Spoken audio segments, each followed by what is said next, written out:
Hello बच्चों, let's read the question. So the question here is, which of the following pair shows the correct characteristics with the example of a synovial joint in humans? तो यहाँ पे हमारे पास जो question का की concept है वो है टाइप्स ऑफ जॉइंट्स. सो की कॉन्सेप्ट में हम देखते हैं तो हमारे पास बॉडी के अंदर डिफरेंट टाइप के जॉइंट्स होते हैं. सो इन जॉइंट्स को हम करेक्टरिस्टिकली 3 पार्ट्स में डिवाइड कर सकते हैं.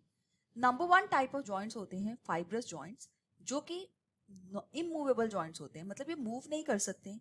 नंबर 2 टाइप ऑफ जॉइंट्स होते हैं कार्टिलेजिनस जॉइंट्स, जिनके अंदर कार्टिलेज होता है और ये स्लाइटली मूवेबल जॉइंट्स होते हैं, जिस तरह से वर्टिब्रे के बीच में. सो तीसरे टाइप के जॉइंट्स हैं जो फ्रीली मूवेबल जॉइंट्स हैं, जिनको हम साइनोवियल जॉइंट्स बोलते हैं.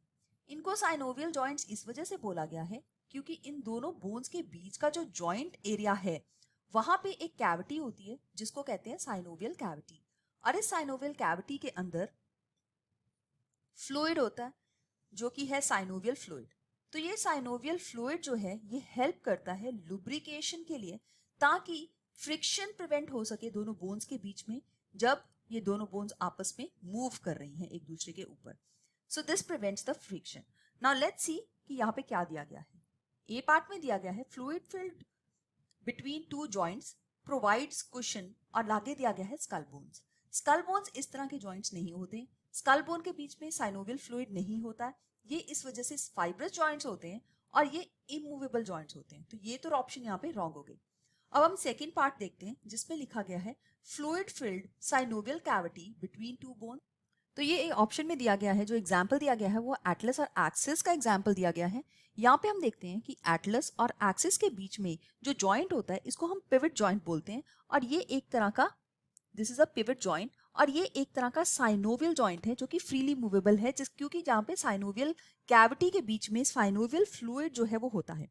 पिवट जॉइंट जो है वो मूवमेंट अलाउ करता है ओनली इन वन प्लेन. सो एक प्लेन के अंदर ये मूवमेंट करता है. राउंडेड पॉइंटेड बोन जो है वो दूसरे बोन की डिप्रेशन के अंदर फिट हो जाती है.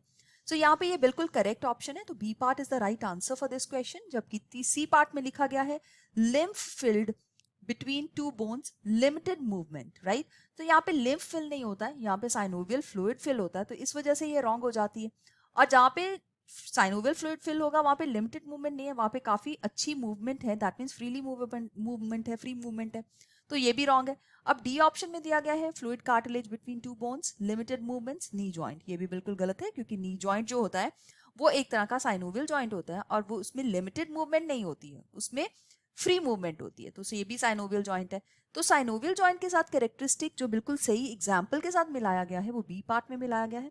तो यहाँ पे हम बी पार्ट को बिल्कुल सही आंसर इस क्वेश्चन का मान सकते हैं, बाकी ऑप्शंस को हम रॉन्ग मार्क कर सकते हैं. So I hope you have understood it well. All the best. Thank you.